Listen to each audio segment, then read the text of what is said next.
ఒక దశాబ్ద కాలం వెనుక బ్రిటన్ తీసుకున్నటువంటి నిర్ణయం పట్ల మళ్ళీ బ్రిటన్లో ఉన్న వాళ్ళు ఆలోచన చేస్తున్నారంటే అవుననే అనిపిస్తుంది. ఆ నిర్ణయం ఏంటో, అలాగే ఆ నిర్ణయం పట్ల మళ్ళీ ఎందుకు రీకన్సిడరేషన్ రివ్యూ అనేటువంటిది జరుగుతుందో ఇప్పుడు మనం తెలుసుకుందాం. అన్నిటికంటే ముందు ఆ నిర్ణయం ఏంటి అంటే Brexit, Britons exit from European union. ఇది నిజంగా ఒక చారిత్రాత్మకమైనటువంటి ఘట్టం. మరి బ్రెక్సిట్ జరిగి 10 ఏళ్ల కాలం అయిపోయినా కూడా బ్రిటన్లో అనుకున్నటువంటి వాళ్ళు ఆశించినటువంటి ఆ గణనీయమైన మార్పులు వచ్చాయా? అలాగే ఆ మార్పులు వాళ్ళు ఆశించినటువంటి స్థాయిలో రాకపోవడానికి గల కారణాలేంటి? మళ్ళీ సరికొత్తగా రీయూనియన్ విత్ యూరోపియన్ యూనియన్ అనేటువంటి ఒక కాన్సెప్ట్ వస్తుంది. మరి దాని వెనక ఉన్నటువంటి ప్రబలమైన నిర్ణయాలు, వీటన్నిటి గురించి ఇప్పుడు మనం తెలుసుకునే ప్రయత్నం చేద్దాం. యూరోపియన్ యూనియన్ అంటేనే ఒక లార్జెస్ట్ కాంటింజెన్సీ. మొదటి నుంచి కూడా ఒక ప్రత్యేకమైనటువంటి క్యారెక్టర్తో ముందుకు వెళ్తున్నటువంటి యూరోపియన్ యూనియన్లో ఒక అద్భుతమైనటువంటి ఒక ట్రీటీ ప్రకారం యూరోపియన్ యూనియన్లో ఉన్నటువంటి దేశాలన్నీ కూడా పరస్పరం వాటి మధ్య వాణిజ్యం కానివ్వండి, అలాగే ఇమిగ్రేషన్ అంటే మూమెంట్ ఆఫ్ పీపుల్, అలాగే apart from the moment of goods people, అలాగే అక్కడ డిఫెన్స్ మెకానిజం కూడా కంబైన్డ్గా ఉండటం వల్ల యూరోపియన్ యూనియన్ అనేటువంటిది ఒక అద్భుతమైన ప్రగతి పథంలో ముందుకు జరిగింది. మరి మనకు 2 world wars 1914 to 1918 first world war, అలాగే 1939 to 45 సెకండ్ వరల్డ్ వార్. ఈ 2 వరల్డ్ వార్స్ చేసినటువంటి ఒక విధ్వంసం ఏదైతే ఉందో, దాని తర్వాత కూడా యూరోపియన్ యూనియన్ అనేటువంటిది కన్సాలిడేటివ్ ఫేస్లో ముందుకు వెళ్తున్నటువంటి నేపథ్యంలో ఈ మధ్యకాలంలో మనం చూసాం, ఈ యూరోపియన్ యూనియన్లో ఉన్నటువంటి ప్రధానమైన ప్లేయర్స్, షేర్ హోల్డర్స్ కానివ్వండి, లేక స్టేక్ హోల్డర్స్ కానివ్వండి, ది ప్రిన్సిపల్ యాక్టర్స్ ఎవరైతే ఉంటారో వాళ్ళ మధ్య ఏర్పడినటువంటి ఒక భిన్నమైన పొలిటికల్ ఈకోసిస్టమ్, అలాగే వాళ్ళ మధ్య ఏర్పడినటువంటి కొన్ని అపప్రదలు, అలాగే కొన్ని రకాలైనటువంటి మానసికమైనటువంటి ఆందోళనలు, అలాగే ఆ గ్రూప్స్ మధ్యలో ఏర్పడిన అవాంతరాలు, ఒక గ్యాప్ అంటూ కొన్ని దేశాల మధ్య వచ్చింది. దాంట్లో మనం చూసాం బ్రిటన్లో ఏర్పడినటువంటి ఒక వివాదం, అది బ్రెక్సిట్కి దారితీసింది. అదేంటి అంటే బ్రిటన్లో ఉన్నవాళ్ళు ఒక అభిప్రాయానికి వచ్చారు, యూరోపియన్ యూనియన్లో ఉన్నంత వరకు మనం ఆశించిన రీతిలో మన యొక్క దేశాన్ని ముందుకు తీసుకొని వెళ్ళలేం. మరి ఇటువంటి రీఫార్మ్ యూకే అనేటువంటి క్యాంపెయిన్కు నిజైల్ ఫారేజ్ అనే అతను ముఖ్యమైనటువంటి కర్తగా అక్కడ పేర్కొంటారు. మరి ఆయన సారథ్యంలో ఉన్నటువంటి యూకేలో కూడా యువత, అలాగే మరికొంతమంది ఇటువంటి భావాలు ఉన్న వాళ్ళందరూ కూడా డెఫినెట్గా మనం యూరోపియన్ యూనియన్లో ఉండడం కంటే కూడా మనం దాని నుంచి బయటికి వచ్చి ఒక ఇండిపెండెంట్గా మనం ఉన్నప్పుడే మనకు ఎదుగుదల అని ఉంటుంది, అలాగే మనం అనుకున్నటువంటి రీతిలో మనం వెళ్ళగలిగే స్వతంత్రం ఉంటుంది అని వాళ్ళు భావించారు. ఫలితంగా ఒక రెఫరెండమ్ ఆఫ్ ఓటింగ్ చేశారు. మనకు జూన్ వచ్చిందంటే చాలు, ఇంటర్నేషనల్ జియోపాలిటిక్స్లో ముందు మనం గుర్తుపెట్టుకునేది జూన్ 23. ఎందువల్ల అంటే ఆ రోజు జరిగినటువంటి ఆ రెఫరెండమ్ ఓటింగ్ వల్లే బ్రెక్సిట్ అనేటువంటిది ఏర్పాటైంది, ఆ ప్రక్రియ అనేటువంటిది ప్రారంభమైంది.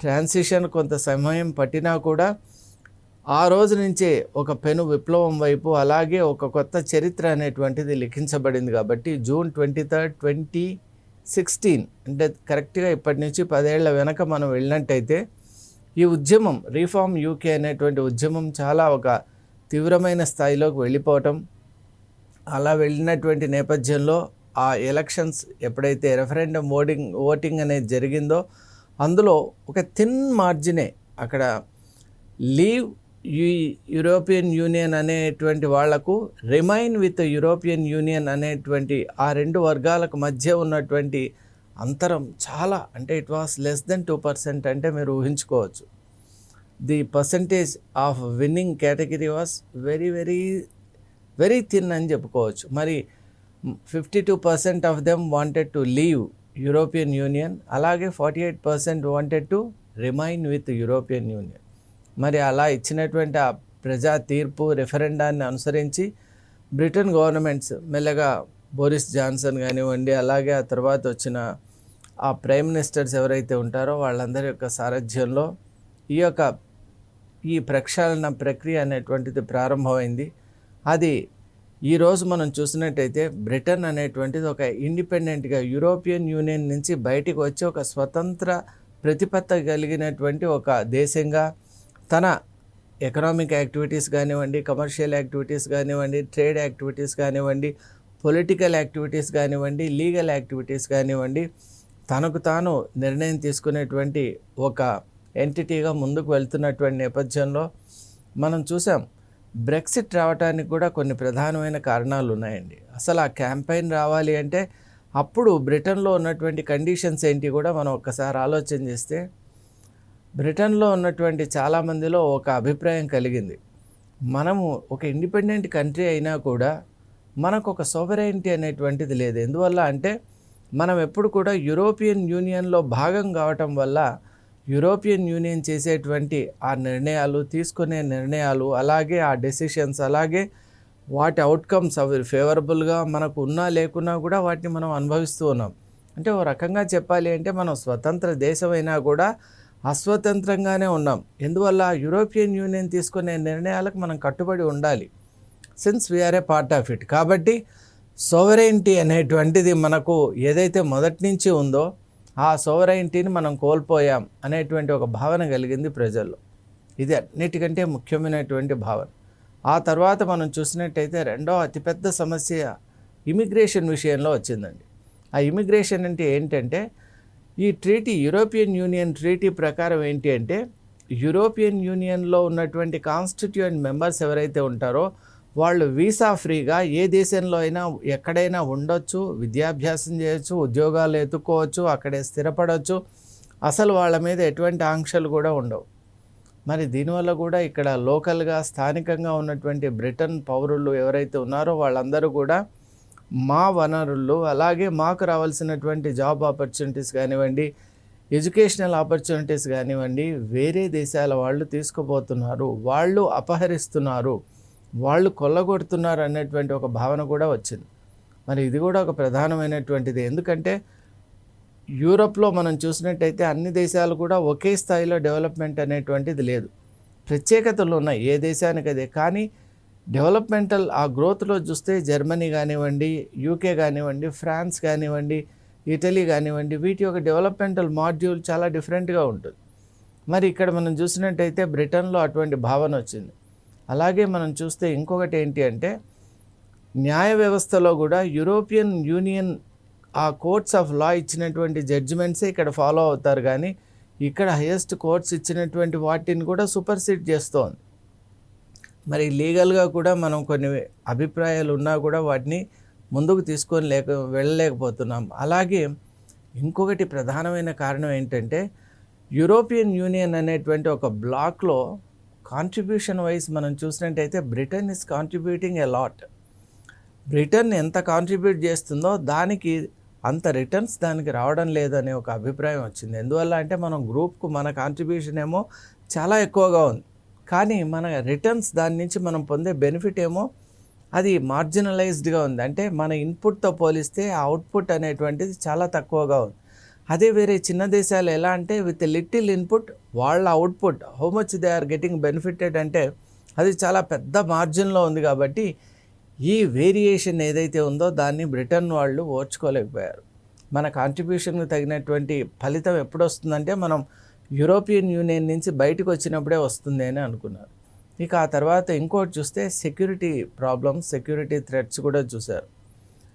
డిఫరెంట్ లాంగ్వేజ్ గ్రూప్స్, అలాగే డిఫరెంట్ కల్చర్స్ ఎప్పుడైతే ఇక్కడ యూరోప్లో వస్తూ ఉన్నాయో ఆ కల్చర్స్ అన్నీ కూడా ఈ ఫ్రీ మూమెంట్, ఈ ప్యాక్ట్ ప్రకారం, ఈ యొక్క ట్రీటీ ప్రకారం, యాక్ట్ ప్రకారం ఇక్కడ బ్రిటన్లో వస్తూ ఉన్నారో ఇక్కడ ఒక రకంగా చెప్పాలి అంటే ఒక హోమోజీనియస్గా ఉన్నటువంటి ఆ యూరోపియన్ ఇక్కడ బ్రిటన్ క్యారెక్టర్ ఈ మధ్యకాలంలో చాలా డైవర్సిఫైడ్గా అయిపోయింది. అంటే ఒక పర్టికులర్ క్యారెక్టర్ అనేటువంటిది, ఒక నేషనల్ క్యారెక్టర్ అనేటువంటిది మిస్ అవుతున్నాం అనే భావన కూడా వచ్చింది. మన ఇంగ్లీష్నెస్, మన ఇంగ్లీష్ కల్చర్, మన ఇంగ్లీష్ ట్రెడిషన్స్, అంటే బ్రిటన్కు ఉన్నటువంటి ట్రెడిషన్స్ ఏదైతే ఉన్నాయో అవన్నీ మనం మిస్ అవుతున్నాం అనే భావన కూడా కలగటం వల్ల definitely we should go ahead with Brexit. అంటే we should leave forever ఈ యూరోపియన్ యూనియన్ నుంచి మనం బయటికి రావాలి. అలా వచ్చినప్పుడే మనం మన డెసిషన్స్ కానీ, మన డిఫెన్స్ వ్యవహారాలు కానీ, మన ఎకనామిక్ యాక్టివిటీస్ కానీ, మనకు సంబంధించినటువంటి మన దేశానికి సంబంధించినటువంటి cultural, historical and other traditional activities కూడా ముందుకు తీసుకొని వెళ్ళగలం. ముఖ్యంగా మన ఇంగ్లీష్ క్యారెక్టర్ ఏదైతే ఉందో దాన్ని బలపరుచుకోగలం, స్థిరంగా నిలబెట్టుకోగలం విత్ టైం అనేటువంటి ఒక భావంతో వచ్చారు. కాబట్టి రీఫార్మ్ యూకే క్యాంపెయిన్ అంత సక్సెస్ అయింది. బ్రెక్సిట్ రావడానికి అది ఒక మార్గాన్ని వేసింది, ఒక ప్లాట్ఫామ్ తయారు చేసింది. మరి జూన్ 23 జరిగినటువంటి 2016లో జరిగినటువంటి ఆ రెఫరెండంలో ఎప్పుడైతే 52%తో లీవ్ యూరోపియన్ యూనియన్ అనే వెర్డిక్ట్ వచ్చిందో దాన్ని అనుసరించే ఈ ప్రాసెస్ అనేటువంటిది స్టార్ట్ అయింది.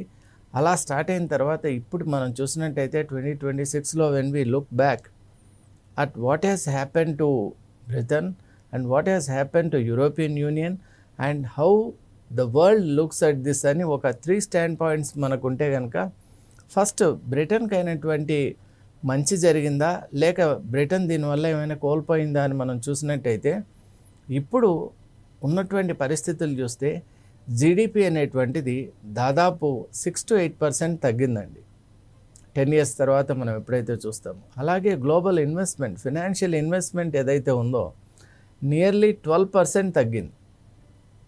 మరి ఇవన్నీ కాకుండా ట్రేడ్ వాల్యూమ్ ఏదైతే ఉంటుందో, వాల్యూమ్ ఆఫ్ ట్రేడ్ అని మనం అంటాం కదా, అది దట్ హ్యాస్ కమ్ డౌన్, అది 15% తగ్గింది.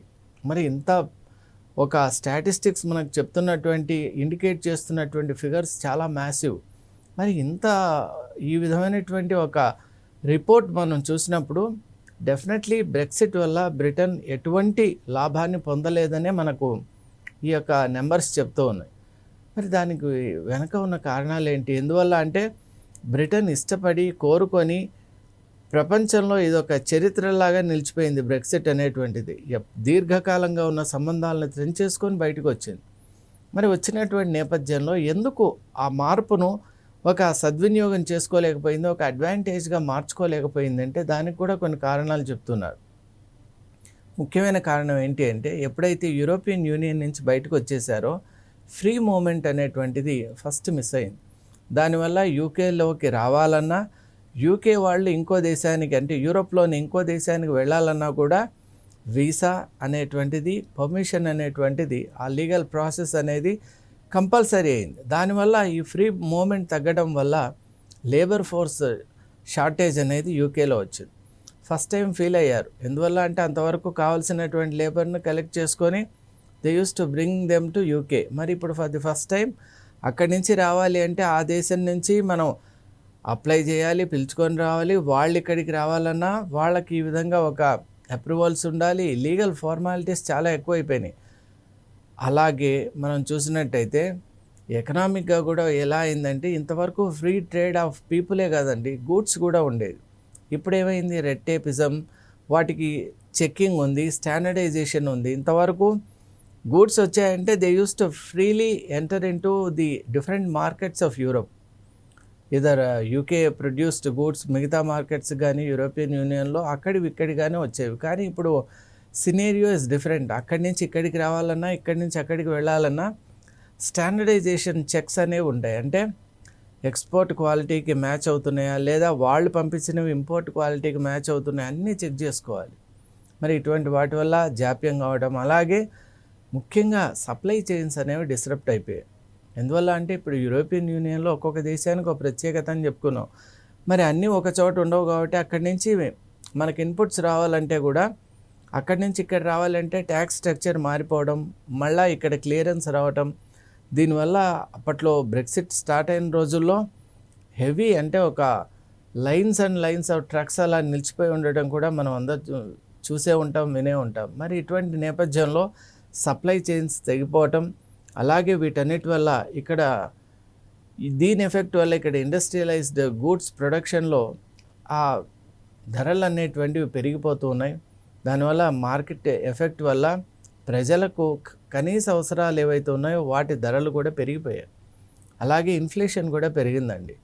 ఈ ఇన్ఫ్లేషన్ పెరగడంతో ఈరోజు మనం చూస్తున్నాం, ఈరోజు యాజ్ ఆన్ టుడే ఇప్పుడు మనం లండన్ కానివ్వండి, సరౌండింగ్ శాటిలైట్ సిటీస్ ఏదైతే ఉంటాయో మాంచెస్టర్ కానివ్వండి, లేదా ఇంకా ఏ ప్లేస్ తీసుకున్నా కూడా, ఆక్స్ఫర్డ్ కానివ్వండి, ఎక్కడికి వెళ్ళినా కూడా రెంట్ అనేటువంటిది అసలు మనం ఊహించని రీతిలో ఉంటుంది. ఇప్పుడు అక్కడ రెంటల్ ఈ హైర్ కోసం తీసుకునేటువంటి అపార్ట్మెంట్స్ కానీ, సర్వీస్ అపార్ట్మెంట్స్ కానీ, ఇవన్నీ కూడా అసలు సామాన్య మానవుడు అఫోర్డ్ చేయలేని ఒక స్థితికి వెళ్ళిపోయాయంటే మీరు ఊహించండి. మరి దీనికి కారణం ఏంటంటే ఇన్ఫ్లేషన్ పెరగటం, అలాగే ఇప్పుడు ఇంకోటి ఏమైంది, లేబర్ షార్టేజ్ రావటం వల్ల కూడా చాలా అక్కడ ప్రొడక్షన్ కంపెనీస్ ఏదైతే ఫారిన్ ప్రొడక్షన్ ఏదైతే ఇన్వెస్ట్మెంట్స్ ఉంటాయో వాళ్ళందరూ ఇంతకుముందు యూరప్ అంటే కేవలం యూరప్గా చూడలేదండి, యూరప్ విత్ యూరోపియన్ యూనియన్గా చూశారు. కాబట్టి లేబర్ ఫోర్స్ కానీ, మార్కెట్స్ కానీ అవన్నిటినీ దృష్టిలో పెట్టుకొని వాళ్ళు ఇక్కడ యూకేలో ఇన్వెస్ట్ చేశారు. ఎప్పుడైతే యూకే సపరేట్గా వచ్చిందో అప్పుడు ఇన్వెస్ట్మెంట్ కూడా పడిపోయింది. ఇక ఇంకోటి ఏంటి అంటే అడ్మినిస్ట్రేటివ్ బర్డన్స్.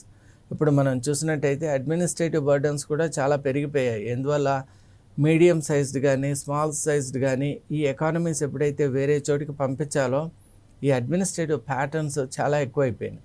అలాగే ఈ మ్యాక్రో స్కేల్లో మనం గమనించినట్టయితే అక్కడ ఉన్నటువంటి విధి విధానాలతో మ్యాచ్ కాకపోవడం, అలాగే ఫండింగ్స్ విషయంలో తేడా రావడం, అలాగే ప్రజల్లో కూడా ఒక రకమైనటువంటి ఆందోళన కలగడం, ఇవన్నీ ఫ్యాక్టర్స్ మొదలైనవి.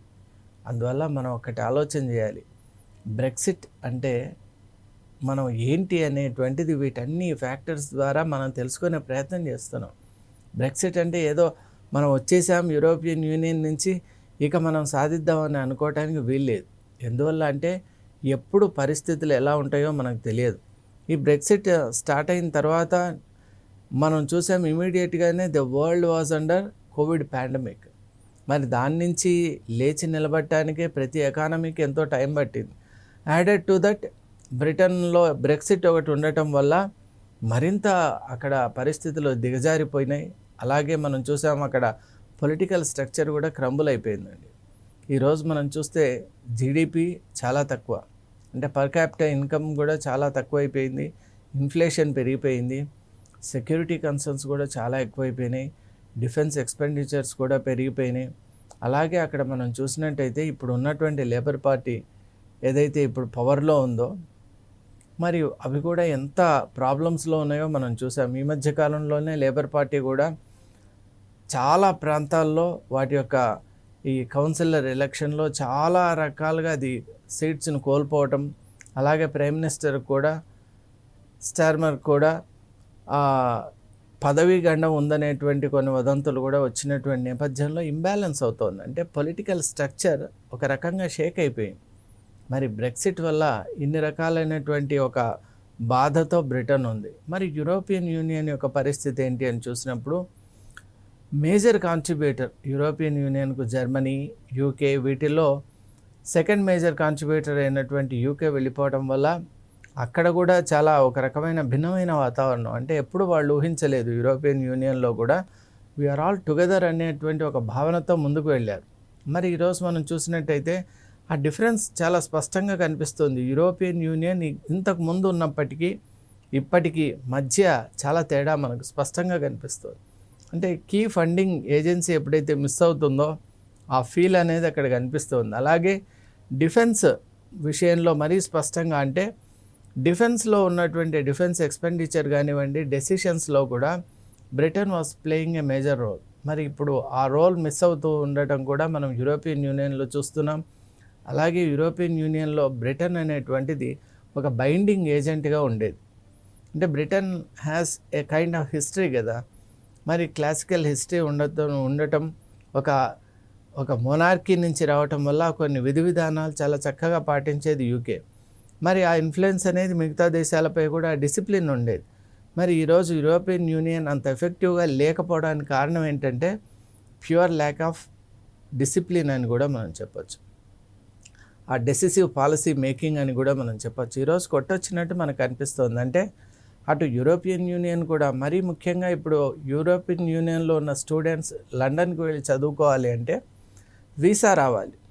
అలాగే వాళ్లకు ఆ దేశాలకు ఇప్పుడు అర్జెంటీనా కావచ్చు, ఇప్పుడు అర్జెంటీనా కాదు, ఇప్పుడు మనం చూస్తే యూరోప్లో ఉన్నటువంటి వేరే దేశాలు, ఇప్పుడు ఫ్రాన్స్ కానివ్వండి, జర్మనీ కానివ్వండి, వీటికి యూకే నుంచి రావాలి అంటే మరి అక్కడ కూడా మనం చూసాం, యూకే నుంచి వెళ్ళాలి అంటే ఖచ్చితంగా వాళ్ళు కూడా వీసా అనేటువంటిది ఆ దేశాలు ఇస్తేనే అప్పుడు వెళ్ళాల్సి, అంటే ఇంతకు ముందు ఉన్నటువంటి ఫ్రీడమ్, ఫ్లెక్సిబిలిటీ, అలాగే ది క్వాంటమ్ ఆఫ్ ఆపర్చునిటీస్ ముఖ్యంగా, అంటే యూరోపియన్ కంట్రీస్ మధ్యలో కూడా ఒక రకమైనటువంటి భిన్నమైన వాతావరణం వచ్చింది.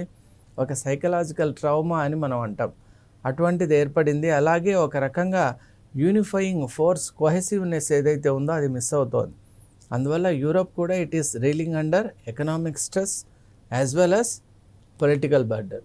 మరి ఇలా యూరోప్ కూడా ఇబ్బంది పడుతోంది, యూరోపియన్ యూనియన్. ఇలా బ్రెక్సిట్ వల్ల ఇక్కడ బ్రిటన్ కూడా ఇబ్బంది పడుతోంది. మరి how the world looks at this phenomenon అనేది చూస్తే ఒకసారి గ్లోబల్ ఇంప్లికేషన్స్ ఏంటి అని మనం ఒకసారి ఆలోచన చేస్తే, బ్రెక్సిట్ వల్ల ఏమైందంటే ఒక కంబైన్డ్ యూరోపియన్ యూనియన్ అనేటువంటి ఒక ఎంటిటీ మిస్ కావటం చేత ఇప్పుడు 2 గవర్నెన్సెస్, 2 టైప్స్ ఆఫ్ డిఫరెంట్ అప్రోచెస్, అలాగే 2 టైప్స్ ఆఫ్ డిఫరెంట్ థింకింగ్స్ రావటం వల్ల ఆ ఏరియా కూడా ఆ స్టెబిలిటీని కోల్పోయింది. దానివల్లే ఇప్పుడు ఏషియన్ మేజర్స్ అయినటువంటి సూపర్ పవర్స్గా చైనా కానివ్వండి, భారత్ కానివ్వండి, ఇది నిజంగా ఒక బూస్టప్గా మారిపోయింది. భారత్కి ఒక వరంగా మారి భారత్ కూడా ఇప్పుడు it is emerging like anything. ఎందువల్ల అంటే ఇప్పుడు చైనా అయితే పూర్తి తన ఆధిపత్యాన్ని, అలాగే వాళ్ళ యొక్క కరెన్సీ కూడా ముందుకు తీసుకువెళ్ళేటువంటి ఒక ఆలోచనలో కూడా ఉన్నటువంటి నేపథ్యంలో ఆపలేని ఒక అజేయ శక్తులుగా మారిపోయినాయి ఈ ఏషియా దేశాలు. మరి ఇలాంటి ఒక వాతావరణం అక్కడ ఉండటం మనం చూస్తున్నటువంటి నేపథ్యంలో అసలు బ్రెక్సిట్ అంటే మనం ఆలోచన చేయాలి. బ్రెక్సిట్ అంటే కేవలం ఇండిపెండెంట్గా ఉండటం అని కాదు, అది ఒక కలెక్టివ్ ఎంటిటీగా ఉన్నప్పుడు మన పాత్ర ఎలా పోషిస్తున్నాం అనేటువంటి ఒక అవగాహనతో ఉండాలి. బ్రెక్సిట్ అనేటువంటిది ఒక ఎమోషన్తో తీసుకున్నటువంటి ఒక నిర్ణయం. మరి అటువంటి ఎమోటివ్ డెసిషన్స్ యొక్క పర్యవసానం కూడా ఇలాగే ఉంటుంది. కాబట్టి ఇలాంటి హిస్టారికల్ డెసిషన్స్ తీసుకునే ముందు ఏ దేశమైనా, ఏ ప్రాంతమైనా సమన్వయమైనటువంటి ఆలోచన, ఒక సిద్ధాంతపరమైన, శాస్త్రీయపరమైనటువంటి అవగాహన చాలా ముఖ్యం. అది ఉన్నప్పుడే ఆ నిర్ణయం కానీ, సిద్ధాంతం కానీ అది పర్ఫెక్షన్ అనేటువంటిది అటైన్ చేస్తుంది అని నేను భావిస్తున్నాను. Thank you.